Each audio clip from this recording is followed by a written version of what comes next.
proud of these guys, what they've gone through, how they come together, how they're playing for history, how they're playing for the people who came before them, and now they'll be talked for generations to come now as someone that will go down in history.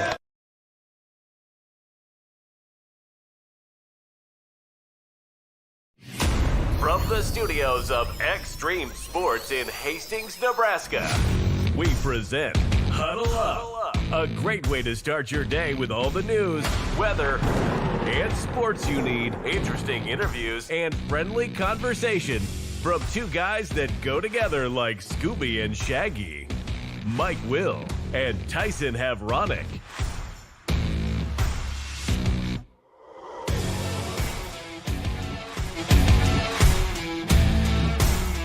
Good morning, everyone. Welcome to another edition of Huddle Up here on Extreme Sports, and welcome to a Monday, the 29th day of September for 2025. Mike Will, Tyson standing by, ready to start your day the right way with all of your news, weather, and sports to get you up and get you going here for another week.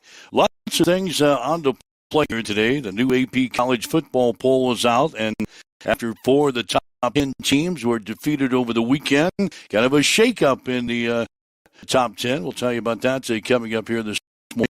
The Nebraska football team, after enjoying a weekend off, will get back to work again today as they begin preparations for Saturday's game against Michigan State at Memorial Stadium in Lincoln. The Nebraska volleyball team is still undefeated on the year. They picked up a sweep over Maryland on Saturday at the Bob Devaney Sports Center. The Nebraska women's soccer team was in action yesterday against 8th-ranked Iowa. We'll tell you how they did yesterday. An upset bid by the Hastings College football team fell short on Saturday in a 41-31 loss to 4th-ranked Morningside. We'll talk about that game coming up this hour, plus some comments from the post-game show from Hastings head coach Matt Franzen, so we'll get to that later on. Volleyball teams, soccer teams also in action during homecoming weekend. The UNK football team scored 14 points in the fourth quarter to beat Washburn on Saturday, 31-24. The UNK volleyball team is still undefeated. Major League Baseball begins their postseason tomorrow with the wild card games. We'll take a look at the opening round matchups. The Kansas City Royals finishing off their season yesterday with a 9-4 win over the Athletics. We've got plenty of things to talk about in the NFL. College football from over the weekend. Our Blazing Five, which was not very hot over the weekend. And the Survivor we'll talk about here this morning as we welcome in Tyson from the Western Studios. Good morning. Yeah, good morning. I was just I was looking for the final score for the Packers-Cowboys game. I had gone to bed at like 9:30. I was done dealing. It was a long-ass weekend and worked, just grinded over the course of the last 48 hours. I think I might have been in the house maybe 2 of those 48 hours. So went right to bed after I got home last night and didn't even turn on the game. Went to find the score. They ended in a 40-40 tie. Yeah, it's the first tie. 40-40 tie. It's the first tie since November 4th of 2022 when Washington and the New York Giants got to a 20-20. It's also the second highest scoring tie in the NFL since 1964. So it doesn't happen a whole lot, but Dallas put on a show last night with Green Bay, a 40-40 tie in the late game last night. Luckily, nobody had the Dallas and Green Bay game in the Survivor, because what would we have done? I don't know. What do you do in the event of a tie? What is the rule? I just thought of that, and I'm like, crap, I wonder if somebody had either Dallas or Green Bay in the Survivor pick, because now there's going to be controversy. It's avoided, although we will lose a few people off the island, including our good buddy Strowman. Who do you have? We say goodbye. He had the Chargers. Oh, goodbye. Goodbye. Goodbye, Coach Strowman. a good fight for you in Survivor, but it comes to an end in week 4. You and I mean, we both to the next round, week number 5 of Survivor. You and I are still. You had Buffalo, right? You had Buffalo. Yes, sir. I had Detroit. So both of those teams have picked up wins yesterday.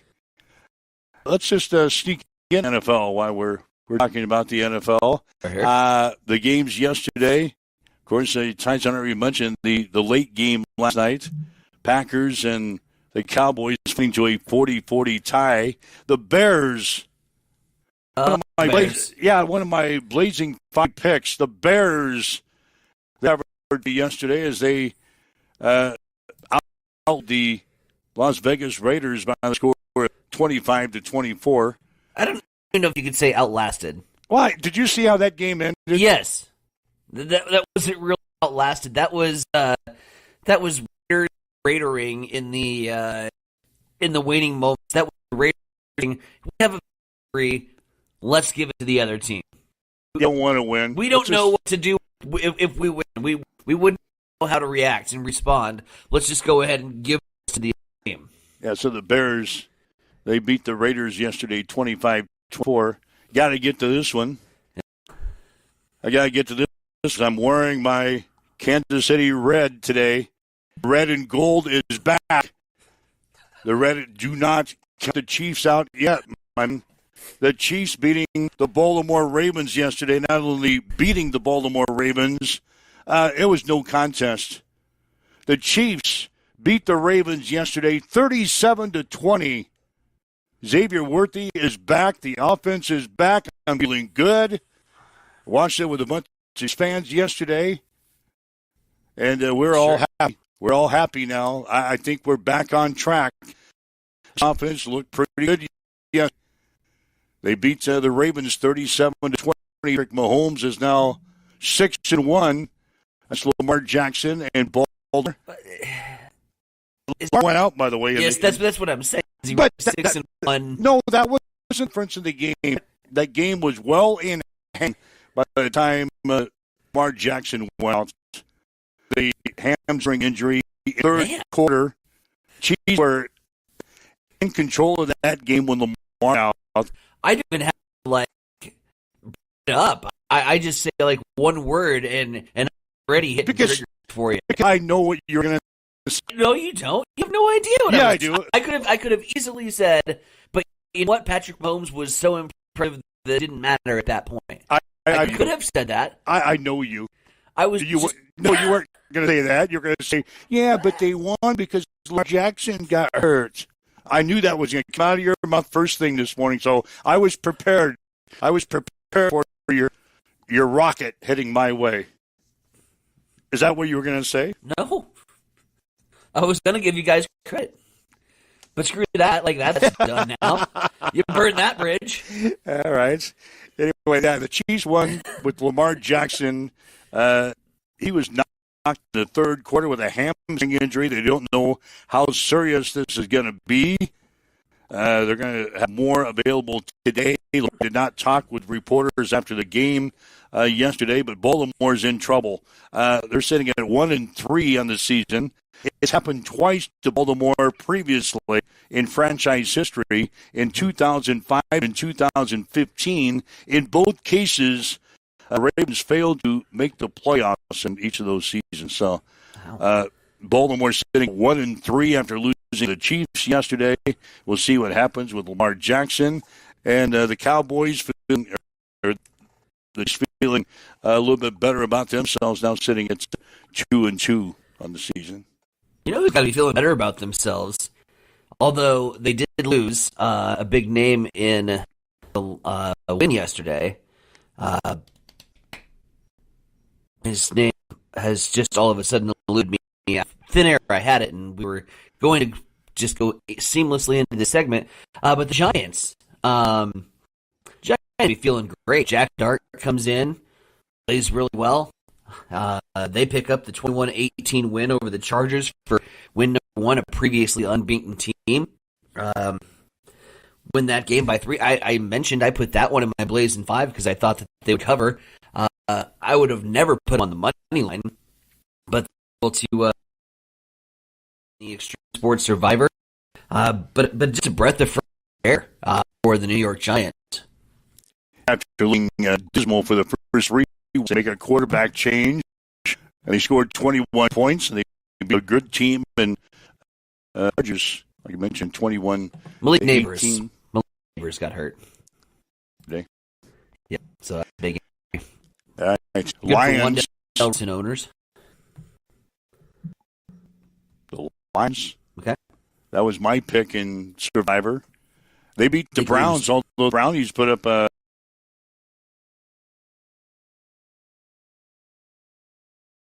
couple of touchdowns in the fourth quarter. They put away Cleveland yesterday by a score of 34-10. That's the same as the Bills game. That was tight till the fourth quarter. Yeah, the Bills scoring 10 points in the fourth quarter, and they beat the Saints. The Saints showing a little life yesterday, 31-19. The Bills over the Saints. Let's see. Anything else happened yesterday? DK Metcalf came back to life for the Pittsburgh Steelers. I saw that was an early game. That was the early 8:30 game. He had been irrelevant for the first 3 weeks of the season. And he finally busted off a big 80-yard touchdown reception, a big first half for the Steelers as they knock off Minnesota. 24-1, final score in that game. The Philadelphia Eagles had a hustle yesterday. They finally beat Tampa Bay by a score of 31-25. The Buccaneers playing the Eagles tough yesterday. So, sure. Just as some games in the National Football League you may have missed, we've got another double dip tonight. I know how you do these double dips on a Monday. So freaking stupid. We've got the Jets and the Dolphins playing the first game at 6:15 on ESPN. And then we've got the Bengals and the Broncos playing at 7:15 tonight on ABC. So 2 more games on tap tonight. The Survivor number is like 21 on our screen, but again, we'll update following the final tonight. The IT guys already sent me a text, said 4 people are out after the action today, and there's 1 person on Denver for tonight. So we could be down 5. We'll see what happens after the Denver-Cincinnati game, but we're definitely going to be down 4, which will put us at 17 going into a week 5, and that includes me and you, the IT guy. Yeah. All still alive going into week number 5 of our Survivor. That's impressive. We're going to be in the final third as the hosts of the show, which is just wild. Well, it doesn't happen a whole lot. I know that. We're not used to. We don't know what to do with our hands right now. However, all right, we are not used to winning because we'll put them up of our picks. This is kind of embarrassing again. Survivor picks up on the screen for those of you watching online with the video. There we go. There's our Survivor picks. Uh-huh. I go 3-2. You are embarrassing. Shut up. You were by a half a point. You were 1-4. I was not 1-4. I was 2-3. I had you at 1-4. You had me wrong. Look at the screen. Where's the mess up? La Tech to win. No, they didn't cover. What did I say? I saw it yesterday. I lost La Tech. They win by. They won 30-11. It was 3.5. Oh, I had you at a win. Yeah, I had you at a win there. So it's 2-3. 2-3. I went 3-2. And I missed by a half a point to not be 3-2. Doesn't make any difference. What? It was embarrassing. Well, I was going to be embarrassing at 1-4. It's not that embarrassing now, right? Now you see I only missed by half a point. IT guy went 3. I went 3-2. I was the only one with a winning record this week. How'd you go 3-2? I picked nicely. TCU I went 2-0 yesterday. Kansas City and Chicago. You'd go, but TCU covered. Central Florida. Arizona State covered that game. 27-24. It was a 2.5-point spread. It's 3.5-point spread. You got it at 3.5, so you lucked out. I got it at 3.5. You lucked out because you got the spread at 3.5. Central Florida beat Kansas State. Kansas State beat Central Florida, buddy. I know that. Scott Frost went down. That was a loss. Georgia losing to Alabama. That was a loss. 2 losses. I got that up there. So yeah, I know. So, but you said it the other way around. What do you mean I said it all the other way? You said around? Central Florida beat Kansas State. No, Central Florida did not. Scott Frost lost his first game. Yep, 17. Wah. Yeah, so TCU, Kansas City, and Chicago winners for me. We'll make the correction for you. La Tech and the Giants winners for you. That puts us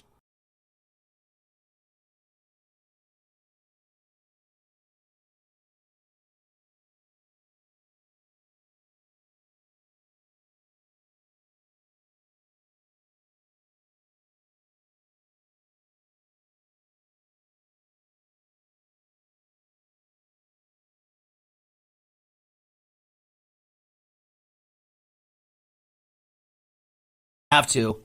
Yeah, if he's up on the screen, we have If he's to, on the screen, we got to count it. So, yeah, Bundle up, baby. Yeah, we're back. Yeah, bundle up, grab your coats for Friday. It's the Frozen 5 coming up on Friday. Oh, here we go again, second one of the year. Here we go again. Here we go again. Grab your coats. Grab your coats and grab your parkas. This one could be a cold one. But we were a half point away. Like, I can't emphasize that enough. And you know how much I hate betting on games that have the half point. Oh, yeah. And I don't do it typically religiously for this reason. Tennessee wins that game by 7. Misses out on the half point. The Iowa-Indiana game,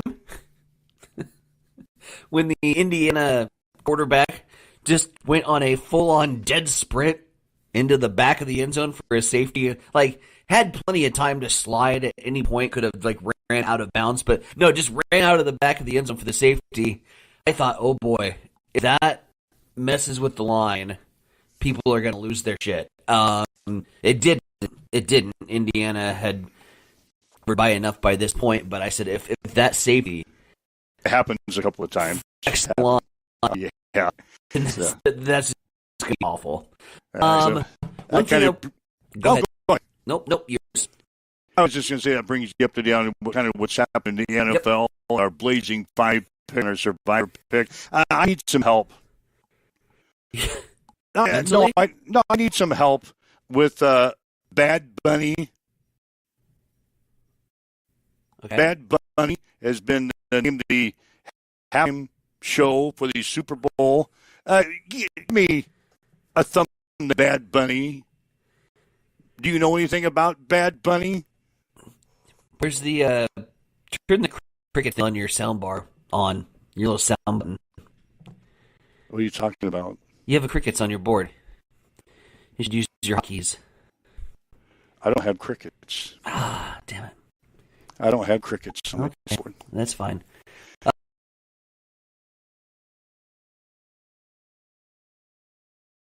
little research on him. I thought you really?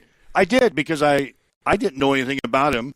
No. And I was hoping that you would know something about it. I was going to lean on you a little bit. Not a clue, man.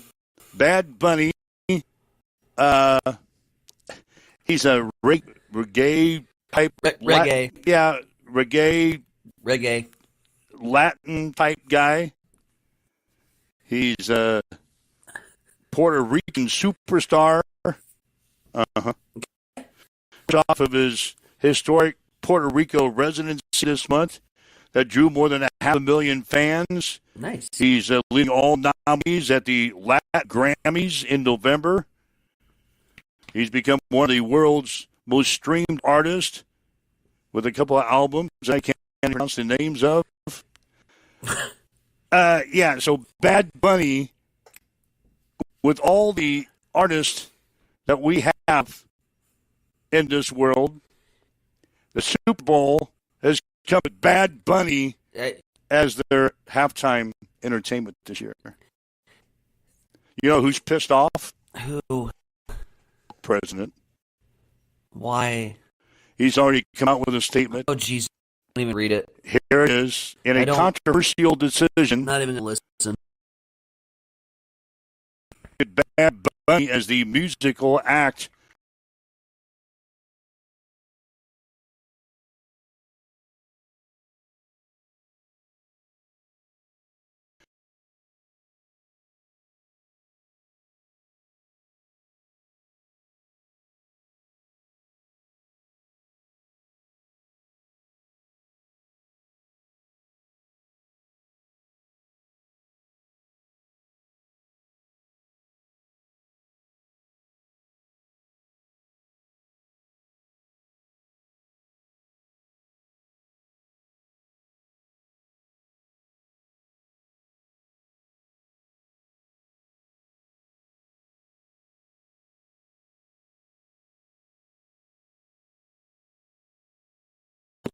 from our president concerning Bad Bunny being named the Super Bowl entertainment for this year. That was exhausting to listen to. I know, but Bad And it makes me want to have a barf bag. I'm sorry that the NFL is marching towards an effort of globalization. And I'm sorry that they continue to get global superstars that, yeah, maybe me or you, that's our taste buds, right? I'm a classic rock guy. I understand that. I'm going to continue to be a classic rock guy. I don't go out searching for new music much anymore. It's not our halftime show anymore. It's not. They don't give a damn about us. They're going for the most talented artist at the time, in here and now on the global stage. Yep. They don't care that we hear and say, what about more country? And if there's a country superstar that blows up on the stage, absolutely. But they don't have that mega power that these Bunnies and Timmy Trumpets and Lamars of the world have right now. That's just not there. Kendrick Lamar, from last year, and I thought it was entertaining as hell. I didn't know a single thing that was happening. I know a single song, but it didn't matter because it was entertaining. I think that's what they're going to bring to the halftime show. This guy sings in Spanish. I'm cool with that. So. Yeah, I guess that's all right, but obviously fine. I'm not going to be able to tap my toes at anything at halftime. It's not a halftime show that I'm dying to see. Sure. But how many of us care anyway? I don't know. It's halftime. The people that watch specifically for the halftime show, that's me and you. Me and you watch for football. I'll be getting, hopefully, my Super Bowl snacks and more beers at halftime with this one. Exactly. You're good. So, no worries, mate. All right. Relax. Come down off Bad Bunny. Put it in your slate. Bad Bunny. Let's go. I'm stoked. God. Yeah. All right. So that's some headlines this morning. We'd love to have you joining us today if you can. 402-834-1330. 402-834-1330. That's the Hamilton Telecommunications fan line this morning. You can give it a buzz. We'll talk about we've talked about as far today, or if you'd like to leave us a little post on the social media sites, you can here this morning. You're waking up Mike and Tyson this morning. It's at 7:24 on Extreme Sports.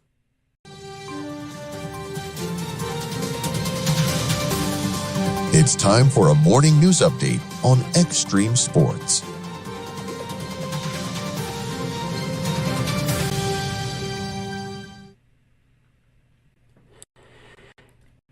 Governor Jim Pillen has submitted a letter to the Nebraska Liquor Control Commission making clear his rejection of a proposed rule change that would lift the ban on touching by customers in strip clubs that are licensed to sell liquor in Nebraska. The letter pointing to the fact that the previous rule had come under previous administration with Hobie Group. and said that irregardless of that administration change, he would have denied the rule anyways.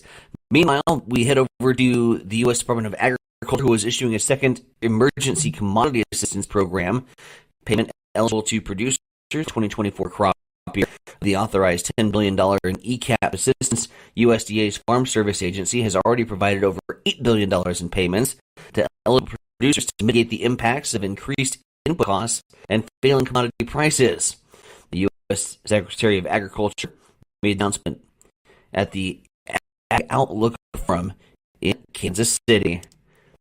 It is currently 7:25. With that, let's swing things over to the East Side Studios. Mike, what's going on sports? Well, Ohio State is ranked number 1 in the latest AP college football poll. The Buckeyes are 4-0 in the season after Saturday's 24-6 win at Washington. Oregon is second, followed by Miami, Ole Miss, and Oklahoma.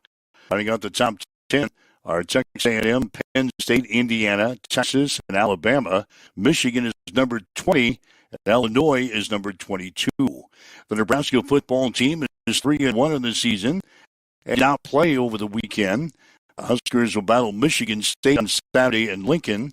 The Spartans also 3-1 and coming off of a bye week after losing to USC 45-31 on September 20th. Kickoff week 3 on F1. The Nebraska volleyball team swept Maryland on Saturday at the Bob Devaney Sports Center. The scores were 25-14, 27-25, 25-14. Rebecca Aulick had 13 kills for the Huskers. Harper Murray had 10. Nebraska now 12-0 in the season, 2-0 in the conference. They'll play at Penn State on Friday, at Rutgers on Saturday. The Nebraska women's soccer team was held to a season-low 2 shots on goal and dropped a 1-0 decision to 8th-ranked Iowa on Sunday at Hibner Stadium. Huskers now 5-2-5 in the season, 0-2-3 in the conference. Nebraska will play at Northwestern on Sunday. An upset bid by the Hastings College football team fell short in a 41-31 loss to the 4th-ranked Morningside on Saturday. The Broncos rushed for 343 yards in the game and outgained the Mustangs 490-489. Caden Merriman rushed for 99 yards and 2 touchdowns for the Broncos. Carson Kolachak completed 16 of 3 passes for 146 yards and a touchdown. He also rushed for 63 yards. Cooper Butler had 4 catches for 34 yards and a touchdown. Sam All led the defense with 11 tackles. Hastings is now 2-3 on the season and will play at Northwestern on Saturday. Hastings College volleyball team fell in 4 sets to Briar Cliff on Saturday during homecoming weekend. The scores were 20-25, 25-21, 19-25, 23-25. McKenna Suter and Elsie Benny had 12 goals apiece for the Broncos. Hastings is now 4-12. They're 1-5 in the conference. They'll play at Northwestern on Friday. Hastings College soccer teams fought to a pair of draws on Saturday against Dakota Wesleyan. The Broncos will play at Waldorf on Saturday. UNK football team scored 2 touchdowns in the 4th quarter to beat Washburn 31-24 on Saturday. The Lopers are now 4-1. They are 2-1 in the conference. They'll play at Pittsburgh State on Saturday. The volleyball team is now 15-0 in the season after taking care of Central Missouri and Missouri Southern over the weekend. The Lopers will play at Missouri Western on Friday and at Northwest Missouri State on Saturday. And the Kansas City Royals wrapped up the season yesterday, a 9-4 win over the Athletics. The Royals end the season with a mark of 82 wins and 80 losses. That is a check on your sports headlines this morning. It's 7:29 on Extreme Sports. It's time for a morning weather update on Extreme Sports with Chief Meteorologist Tim Jones. This stretch of warm, sunny, and dry weather looks to extend itself through the rest of the week, but changes might be coming by next weekend. Hey everybody, Tim Jones with your forecast. Today on Monday, mostly sunny skies, a high of 86 degrees, south wind 5 to 10 miles per hour. Tonight, more clouds and overnight low of 62. Partly sunny Tuesday, a high of 81. Plenty of sunshine Wednesday and Thursday and Friday with highs in the low to mid-80s. Right now, as you wake up, get going this morning, south winds at 7 miles per hour. We've got clear skies. It is 60 in Hastings at Extreme Sports. At Bamboo Spa and Wellness Center in Hastings, you can now experience the Balancer Pro lymphatic system, a relaxing, touchless treatment that works while you simply sit back. Using the principles of manual lymphatic drainage, it helps flush out swelling, reduce toxins, ease muscle soreness, and promote total body wellness. Whether you're recovering from surgery, looking to contour and tone, aiming for weight loss, or just wanting to feel lighter and more energized, the Balancer Pro lymphatic system delivers results you can feel immediately. Perfect for athletes, post-op recovery, detox, or anyone who just wants to look and feel their best, because it's for everybody with a body. Come try it today at Bamboo Spa and Wellness Center, 208 South Burlington Avenue, Suite 101 in Hastings.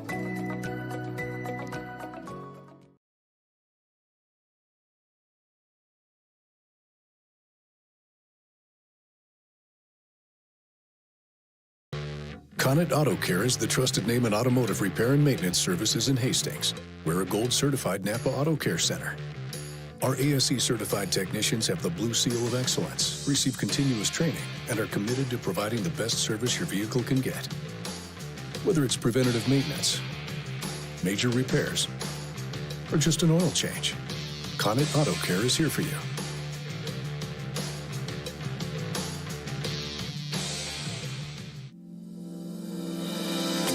Have you checked the time lately? Good chance a Maletta Vista Winery is open. Hey, this is Mick with an update on our new hours. Tuesday through Sunday, we're open 11:30 to 3, and Fridays and Saturdays 11:30 till 9. Not sure what you want to enjoy when you get here? Well, Maletta Vista features award-winning wine, select beer, spirits, world-class foods, breathtaking views, and live entertainment. Visit MalettaVistaWinery.com. Check out our events page for music schedules and more. Don't forget to follow us on Facebook. Make your reservations now at Maletta Vista Winery, located on Highway 281, just north of St. Paul. Get ready for the ultimate trivia experience with Extreme Sports Trivia. Play from anywhere at home, on the go, or at your favorite bar or restaurant. Compete live against players from all over in real time, answering questions across categories like sports, pop culture, Marvel, and more. Want to see how you stack up? Track your progress with live leaderboards and aim for the top spot. It's free, fun, and super easy to play. So what are you waiting for? Sign up today at extremesports.com trivia and start playing now. And keep an eye out. We're coming soon to a bar or restaurant near you.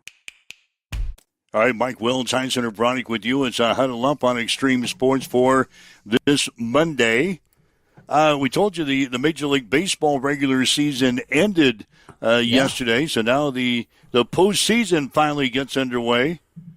The wild card matchups in the American League, Detroit will play at Cleveland tomorrow, and Boston is at the New York Yankees. The National League Wild Card Series will have San Diego playing at Chicago, and Cincinnati will play at the Los Angeles Dodgers. These are going to be a best-of-3 series in the wild card round. Your take on the Major League Baseball playoffs?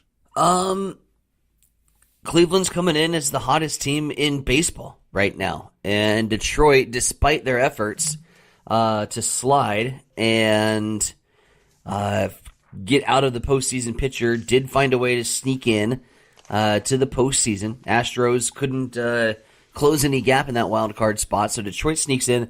Cleveland's coming in as the hottest team, and it's hard to bet against Cleveland in October once we turn the calendar.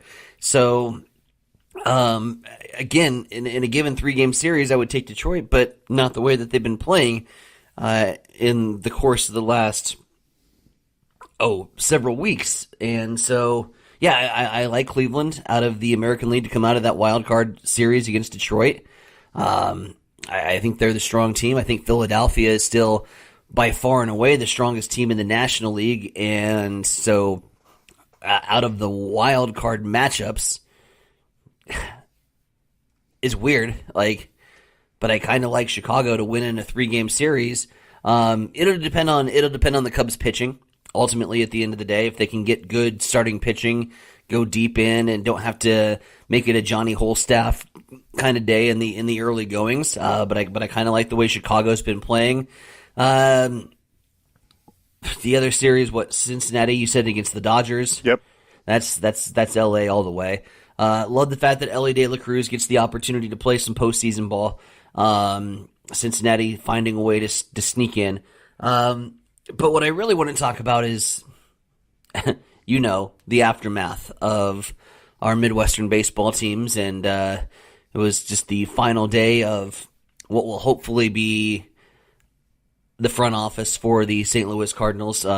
Changes already in the works.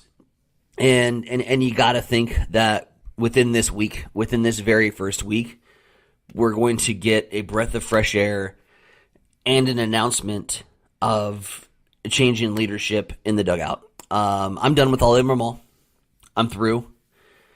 This is a talented baseball team that he could not move the meter on. Plenty of talent that we kept in the minor leagues. Again, and I'm not going to fault everything on Ollie, because I don't think the front office did anything to assist him. He sat as a lame duck, did John Mosliak for the whole 2024 and 2025 seasons. Just was a lame-ass duck.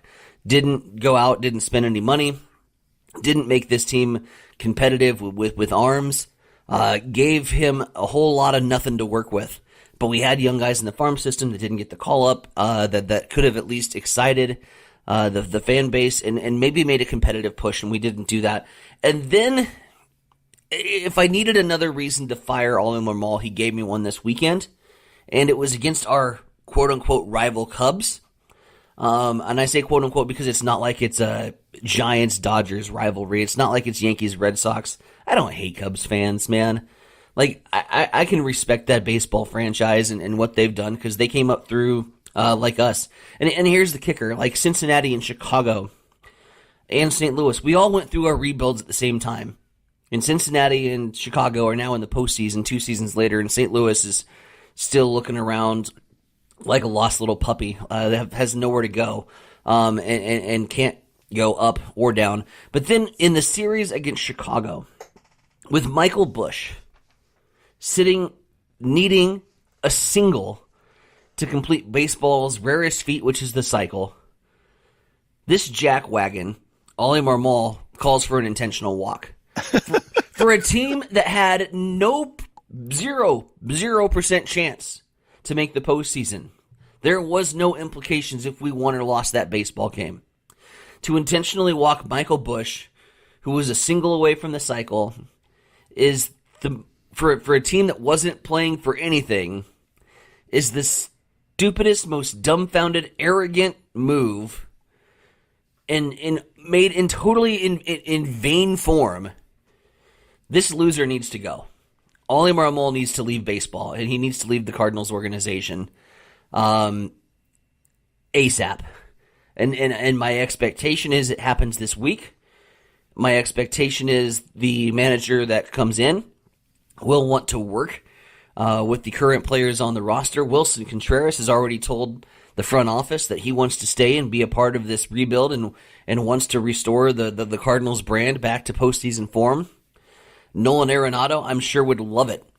But all indications are that he's going to be the biggest hot commodity in the free agent market, because we brought him in to win, and we couldn't win for him.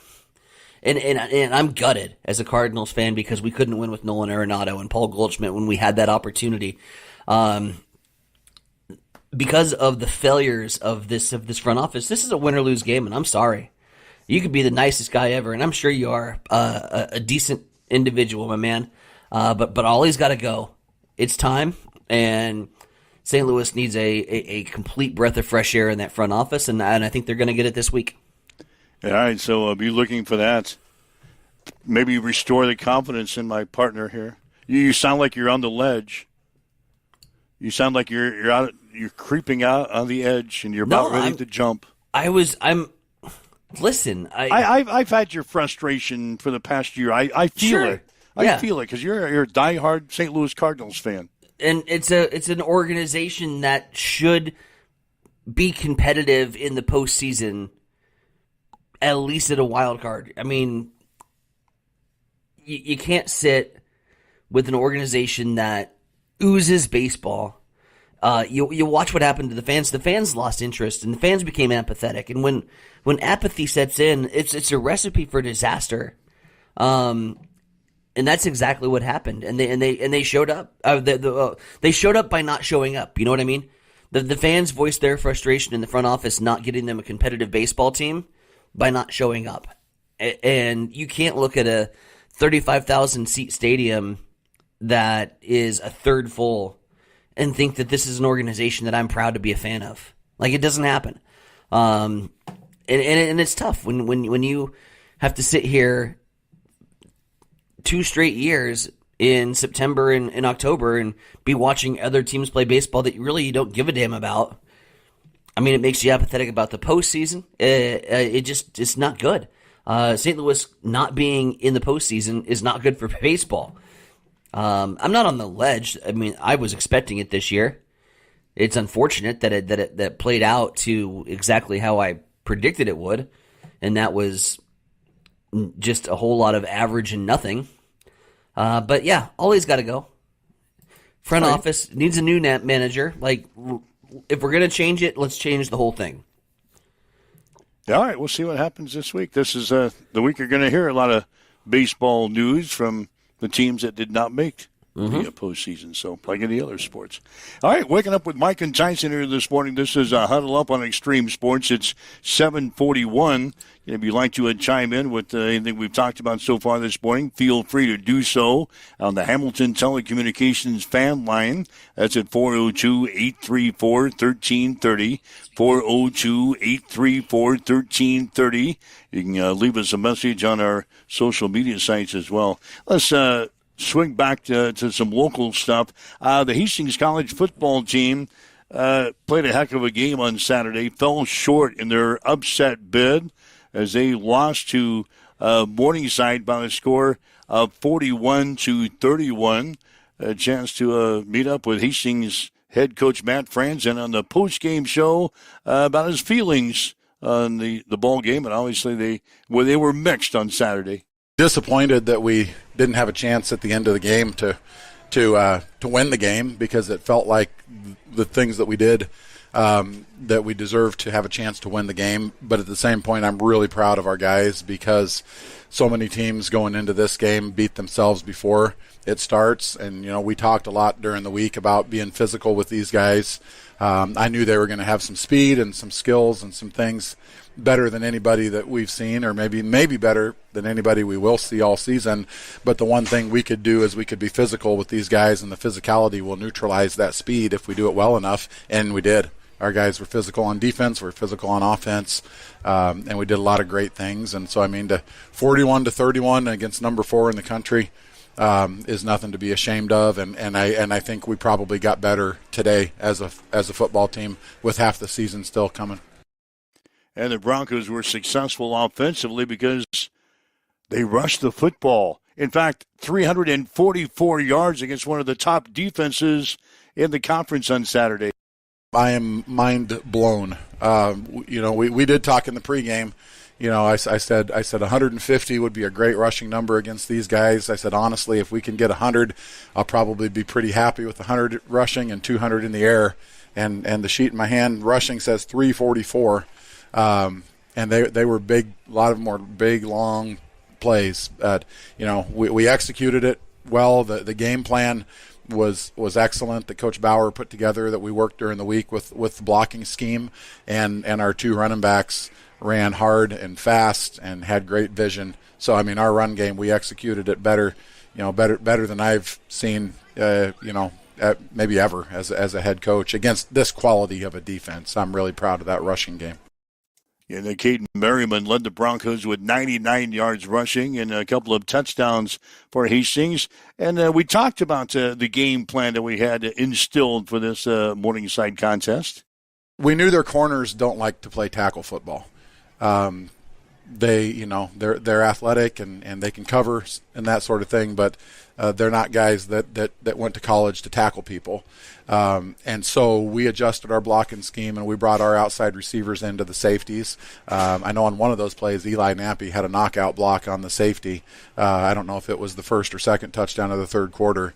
And we just, we adjusted a little bit. If you take this film and we try to do this again next week, I think the next opponents could look at the formations we're running and figure out what we're trying to do. But we did some things that we hadn't done yet this season, and I think Morningside didn't adjust real well to some of the things we were doing with Jake Bargan and some of the formations. And we took advantage a little bit of their safeties. They chased the tight ends, so we were swiping our tight end across the formation and running the other way, and some of those things took the safeties out of the game too. But like I said, Coach Bauer put all those things together, so he had a really nice game plan to run the ball, and it worked.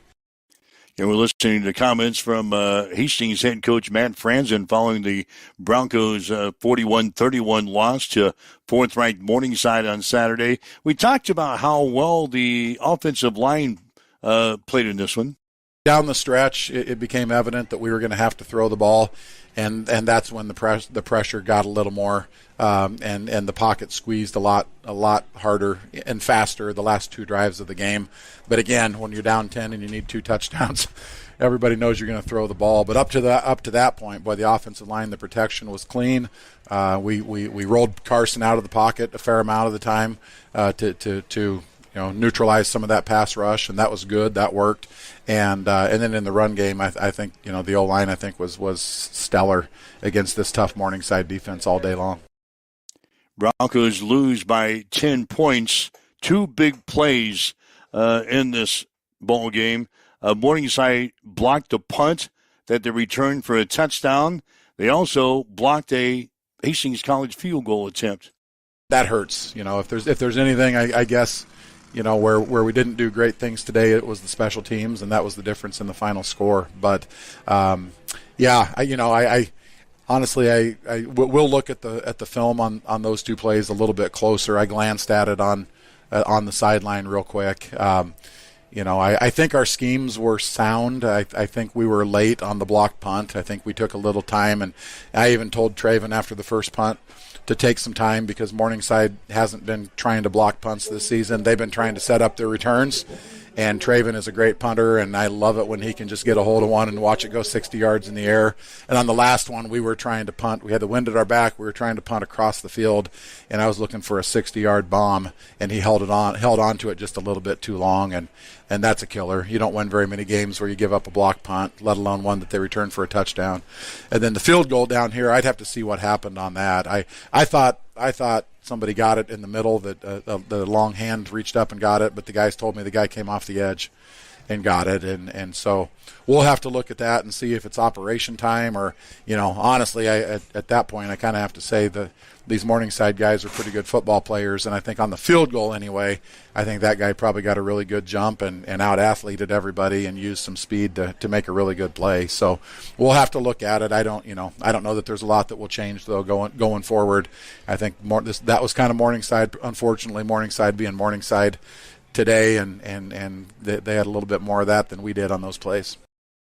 So the Broncos dropped to 2-3 on this season as they get ready for their next game coming up on Saturday at Northwestern. But the coach says there's definitely some more pep in the step here. I think so too. I think back to the 7-4 season a few years ago, and going into the season, we won that first game at Trinity, and they weren't very good. And then the next week we went to Midland and we lost 10-7, and I think a lot of our guys going into that game didn't expect to go up to Midland and come home with a win, and we led 7-3 the whole game and gave away a cheapie at the end and lost. But we came out of that game knowing that we're a really good football team, and I kind of feel like the last 2 weeks maybe that's what we finally have got to. It took a while.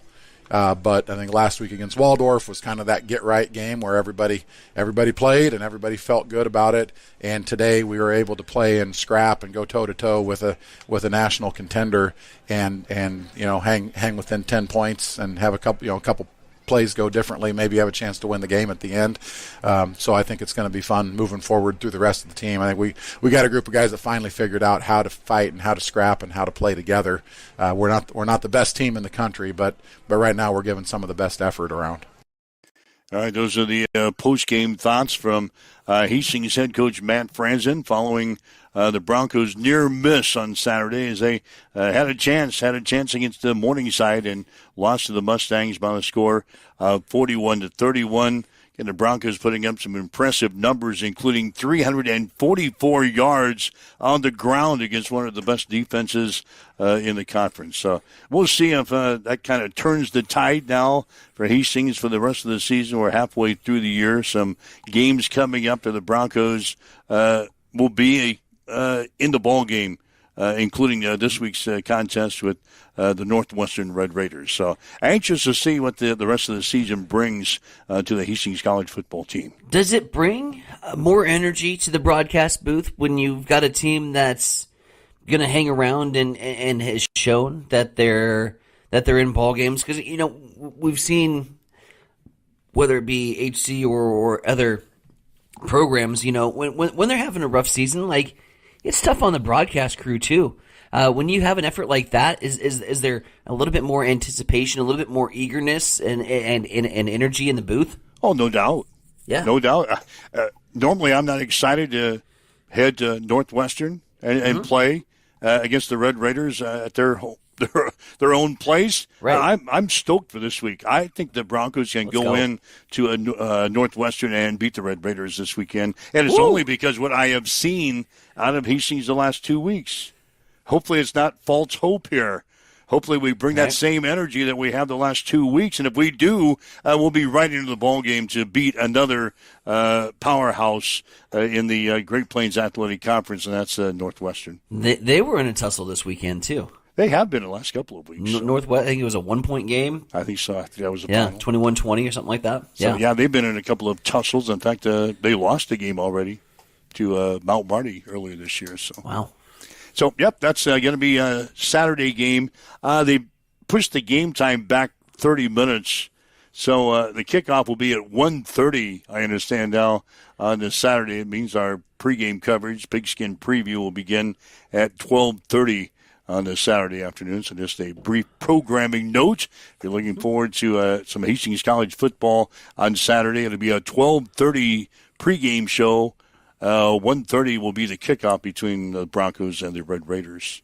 We had homecoming over the weekend. Kind of a wow! Yeah, it was busy. You had volleyball in the afternoon. Hastings losing to Briarcliff, and then we had soccer at night. Mm-hmm. Both the men's and women's soccer teams fought the ties with the Dakota Wesleyan.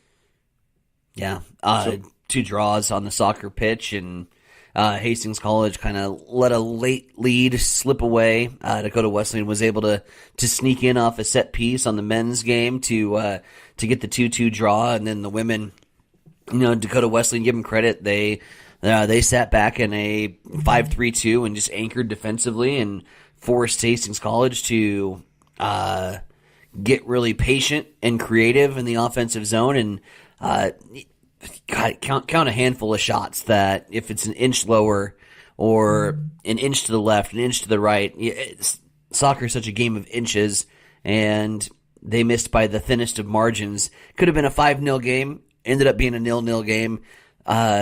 That's when you just throw your hands up into the air and say, yep, them's the Sockers. That'll do that to you and can humble you. But really saw good things, especially from the women's side. I think that they've got exciting things moving forward. Men were really competitive as well. Volleyball, man, just the lack of size right now is killing Hastings College. When you trot out a Briarcliff that down the middle is sitting 6'1", 6'3", 6'1", and they go up for that block. I mean, we got out blocked. I think it was 23-8. And that's just height. That's just size. We've got plenty of options and firepower offensively. But when that wall is that big around you, and you can't do anything about that, and that was tough. So you're hopeful that you can mix up the offense a little bit here moving forward, but right now it's just the size disadvantage for HC and still a little bit of the youth. They're still rocking a lineup that is predominantly freshman and sophomore dominated. They have one lone senior on the team as far as senior leadership is concerned. So there's a little youth, a little inexperience, a little greenness. And again, our tallest sits at 5'11" compared to the 6'1s and 6'3s that we're going to see in the GPAC and in the NAIA. So, you're hoping here for a good second half of the season. They've been competitive. They've been scrappy. That's never lacked the heart and desire. We go back to that matchup that we first had at the beginning of the season, and they sat down by as many as 9 points and came back and ended up winning a set. So, I'm optimistic that they'll continue to compete and continue to improve, but until they get some size in there, some of the big dogs are going to continue to have their way. All right, waking up with Mike and Tyson here this morning. This is a Huddle Up on Extreme Sports at 7:56.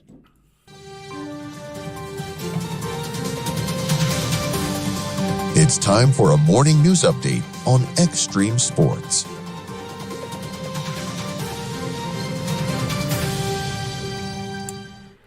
Well, our top story, we continue to focus on reaction and fallout from the Nebraska Liquor Control Commission and the charges against their former director. Governor Jim Pillen has submitted a letter to the NLCC, making clear his rejection of a proposed rule change that would lift the ban on touching by customers in strip clubs that are licensed to sell liquor in Nebraska.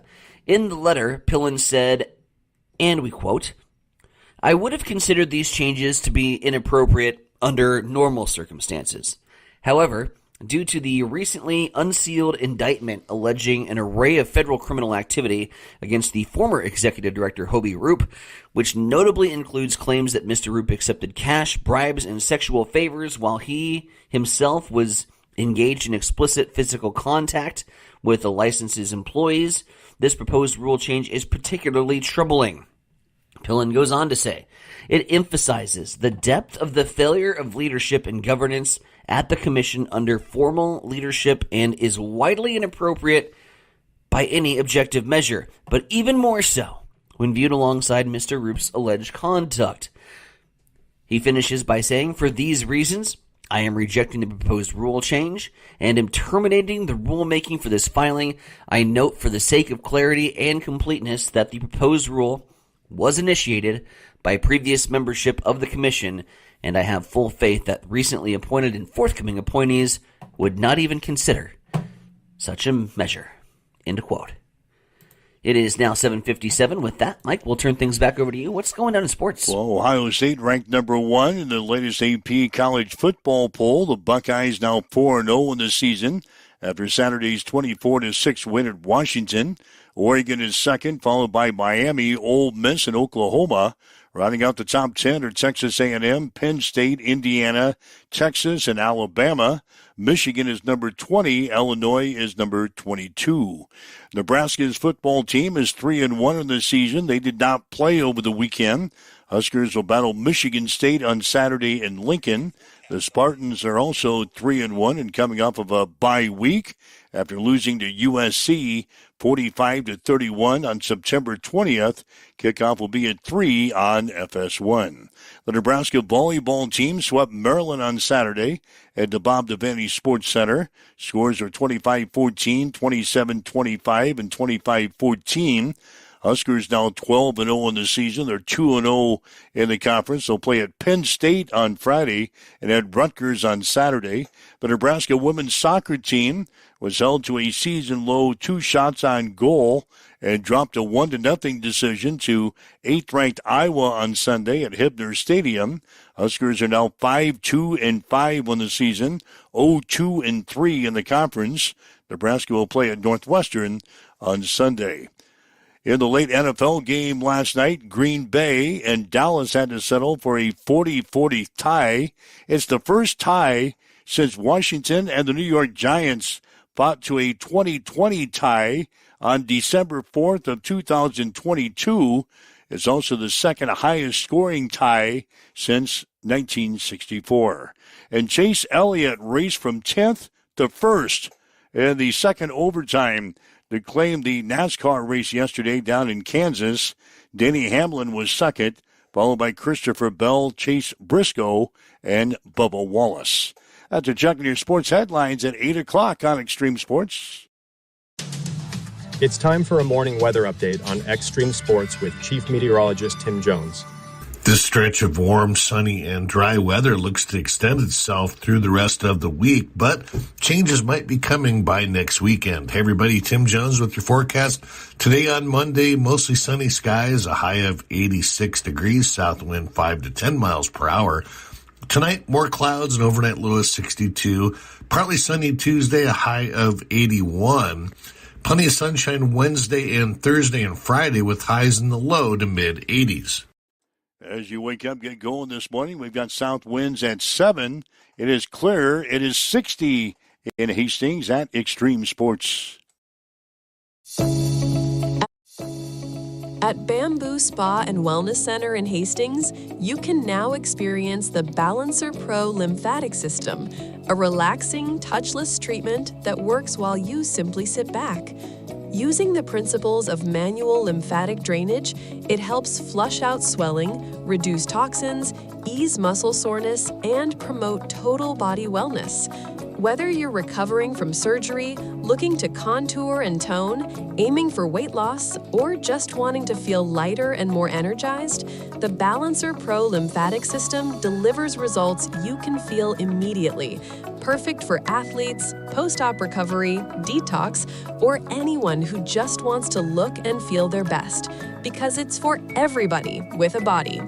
Come try it today at Bamboo Spa and Wellness Center, 208 South Burlington Avenue, Suite 101 in Hastings.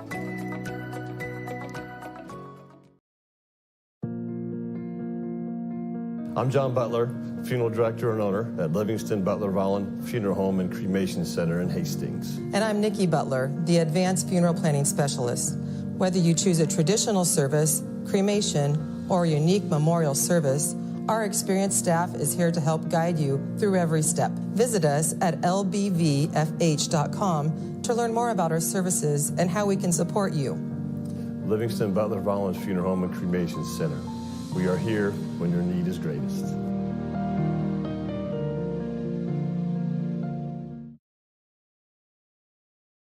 Hamilton has been providing IT solutions for businesses across the state of Nebraska for more than 3 decades. We know that Nebraska businesses are a driving force of support for the communities in which we live and work. We keep them connected and protected by delivering cybersecurity, hosted phones, and managed IT. We are grateful to be part of our Nebraska communities and to support their technology needs. More information at Hamilton. All right, Mike Wills, Heinz, and Abronic with you. It's Huddle Up on Extreme Sports for a Monday. Covered a lot of ground here during the past hour, but a lot going on over the weekend, not only locally, but obviously on the national scene. Some stuff we didn't get to as well. I have a question. Yeah. And if we can sum this up in 5 minutes or less. You have a playoffs in NASCAR, which is weird, but okay, we'll settle. What the hell is double overtime? Well, that's when. What is double overtime? Well, when the laps, you're scheduled to run like 300 laps. And there's a crash on the last lap, or next to the last lap. They're always going to try to finish the thing with a checkered flag. They don't want to end the race under caution, so they run a couple of extra laps. And that's what happened yesterday. God. And if you crash during the extra session or the extra laps, then you have another overtime session. So that's what happened yesterday. On the second overtime, they go green, white, checkered, 2 laps. And that's Chase Elliott races from 10th to 1st during those final 2 laps to claim the championship yesterday. Okay, whatever. Whatever. Yeah, you don't like the NASCAR playoff system, and now you don't like the overtime session. If it's 300 laps, it's 300 laps. Like, you... No, they went extra. It's like ending in a tie for football or basketball. You go into overtime. Well, NASCAR's got overtime. Whatever. You're not ever going to see. No. Yeah, you don't like anything that NASCAR is doing. We're not lockstep on anything. I don't mind motorsports, but some of these rules to make it quote unquote watchable, are silly. It's like bringing in Bad Bunny for a halftime show. Okay. Like bringing in Bad Bunny for the halftime show for the Super Bowl. People are going to be scrambling to various websites today and find out who the hell is Bad Bunny. Who the hell's I did that last night. Yeah, he's a superstar, man. Like, he's a global phenom, but I get it. Like, we're also talking from us strategically in the Midwest. I was really confident when I started the show I could bring up Bad Bunny and you would have all kinds of stuff to tell me about him. I know he's big. I know he's a global superstar. He's made massive amounts of appearances on the WWE entertainment program, if you call it entertainment anymore. So his face is all over his what's the word? His brand is huge. He's beloved, but it's just not my cup of tea. All right. One other thing, and we can talk more about this tomorrow. Sure. But Arkansas has fired their head football coach, Sam Pittman. You know who's taken over? Bobby Petrino. Shut up. He's back. He's back. He was the Arkansas coach back. Well, they rehired him in November of 2023. Yep. He was the head coach for Arkansas, really had the team rolling along, and then he was involved with that motorcycle single vehicle crash that left him with 4 broken ribs. At first, he said he was riding the motorcycle alone, but then a police report revealed a woman was riding with him, and the woman turned out to be a former Arkansas athlete who was in a romantic relationship with the married Bobby Petrino. So the coach was given the axe from his job. But since then, he has circled around. He's been hired as the offensive coordinator at Arkansas, and now he's going to be the head coach again of the Razorbacks after the team fired Sam Pittman on Sunday. And dollars to donuts, he'll be named the permanent head coach. Sororities, lock your doors. Bobby Petrino is back in town. I looked at that this morning. No. Wow. See, a full circle for Bobby Petrino. He's going to be the head coach again of Arkansas. They're off this week, and they'll play a week from Saturday, their first game. So, well, we can talk more about that tomorrow, but that was kind of interesting. All right. Anything else we need to bring up here today?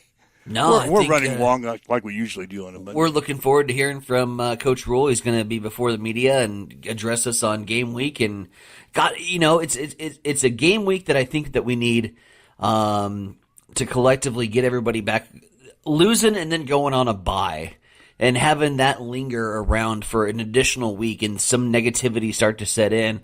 I had to pull so many people at First Street yesterday. They want to talk Husker football with me, obviously, and we're shooting the breeze, and I'm thinking everything's okay here, and they go on all these problems and all these things that went wrong, and I'm like, guys, we're 3-1. 2 weeks ago, you told me that we were going to win this football game, and now you're on the ledge. Come back. Yeah, come back. This is a big week, though, for Nebraska football. We need to make a statement, and I'm anxious to hear after an off week what things were fixed and what things we're still working on. So big game week preparation, 2:30 kickoff. My favorite kickoff time of the week. 3:00. Can't wait. It's in the wheelhouse, right? 2:30, 3:00. Is it 3? 3:00. I thought it was 2:30. All right, whatever. So, anyway. Yeah, we'll talk more about the Huskers all week long, naturally. So that'll wrap things up. If you'd like to listen to the show again, you can. We had lots of things to discuss. You can go to our podcast section and download the podcast and listen to the show at your convenience today. Thanks for joining us. Make plans to be here again tomorrow morning, 7 o'clock for Huddle Up on Extreme Sports. Have yourself a great day. You've been listening to Huddle Up on Extreme Sports, Central Nebraska.